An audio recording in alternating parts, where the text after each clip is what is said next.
చూస్ country delight, live better. ఇప్పుడే country delight app ని download చేసుకోండి.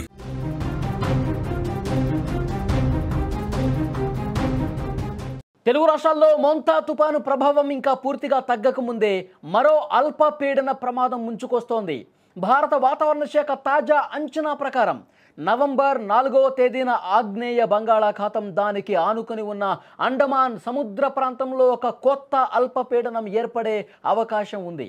ఈ అల్పపీడనం క్రమంగా బలపడి వాయుగుండంగా మారే అవకాశం కూడా ఉందని అధికారులు హెచ్చరిస్తా ఉన్నారు. ఈరోజు బంగాళాఖాతంలో బలమైనటువంటి ద్రోణి ఏర్పడి రేపటికి అల్పపీడనంగా మారొచ్చు. ఇది తూర్పు బంగాళాఖాతం, థాయిలాండ్ సమీపంలో ఏర్పడే అవకాశం ఉందని చెప్పి ఒక అంచనా వేసింది భారత వాతావరణ శాఖ.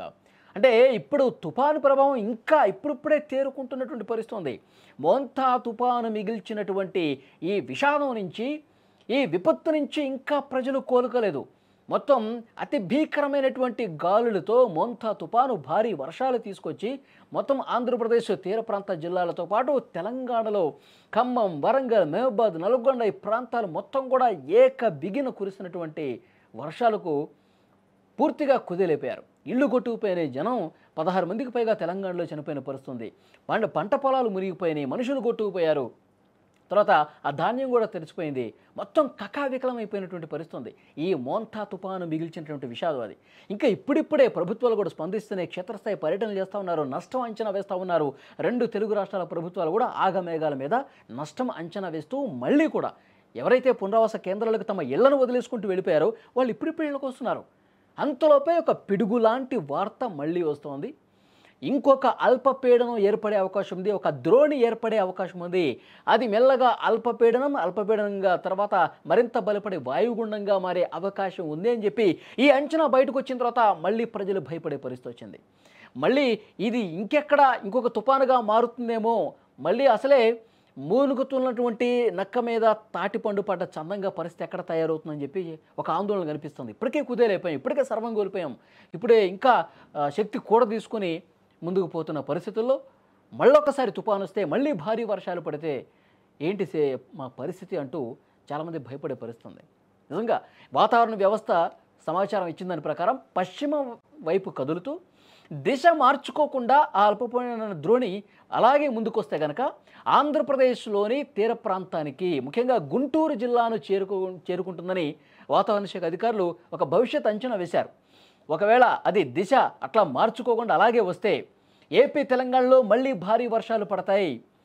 అది దిశ మార్చుకొని వేరే అటు దేశాల వైపు వెళ్ళిపోతే ఇబ్బంది లేదు.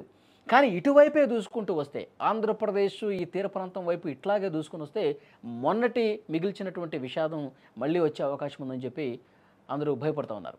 ఉత్తరాంధ్ర జిల్లాలో, దక్షిణ కోస్తా, తెలంగాణ జిల్లాల్లో కూడా భారీ వర్షాలు కురిసే అవకాశం ఉంది. ఇది ఇటువైపే వస్తే. మోంతా తుఫానుతో అనేక ప్రాంతాలు జలమయమైపోయాయండి. ఇంతకుముందు నేను చెప్పినట్టు పంట నష్టం జరిగింది. చాలామంది చాలా రకాలుగా ఇబ్బంది పడుతున్నటువంటి పరిస్థితి. చాలామంది తమ కుటుంబ సభ్యులను కోల్పోయారు, వాగుల్లో కొట్టుకుపోయి. ఇంకా చాలా కుటుంబాల్లో తీరని విషాదం నెలకొంది. మళ్ళీ ఈ తుఫాన్లు వెంటనే వస్తే ఎలా అని చెప్పి ఆ ఆందోళన కనిపిస్తోంది. వాతావరణ శాఖ అధికారులు ఒక అంచనా వేశారు, ద్రోణి ఏర్పడే అవకాశం ఉంది. అంటే ప్రభుత్వాలకి ముందస్తు హెచ్చరికలు పంపించాలి వాతావరణ శాఖ, వాళ్ళ బాధ్యత అది. సో డెఫినెట్గా ఇది కూడా ఆగ్నేయ బంగాళాఖాతం వైపుగా ఒక ద్రోణి ఏర్పడే అవకాశం ఉంది. ఒక 2 రోజుల్లో క్లారిటీ వస్తుంది. ఇంకా 100% చెప్పట్లా, ఒక అంచనా వేశారు. 2-3 రోజుల్లో క్లారిటీ వస్తుంది. అల్పపీడన ద్రోణి ఎంత బలంగా ఏర్పడుతుంది, అది వాయుగుండంగా ఏ విధంగా మారే అవకాశం ఉంది, అసలు తుఫానుగా మారుతుందా, అంత బలంగా తయారవుతుందా లేదన్నది కూడా అతి త్వరలోనే తెలిసే అవకాశం ఉంది. కానీ మళ్ళొక ద్రోణి ఏర్పడుతుందని ఒక వాతావరణ శాఖ చేసినటువంటి అంచనాతో మళ్ళీ ఒక భయం పట్టుకున్న పరిస్థితుంది. ఆ మోంతా తుఫాను విషాద ఛాయలు ఇంకా పోలేదు. మళ్ళీ ఇలాంటి వార్త వినడంతో ఆందోళన ఎక్కువ అవుతున్న పరిస్థితుంది.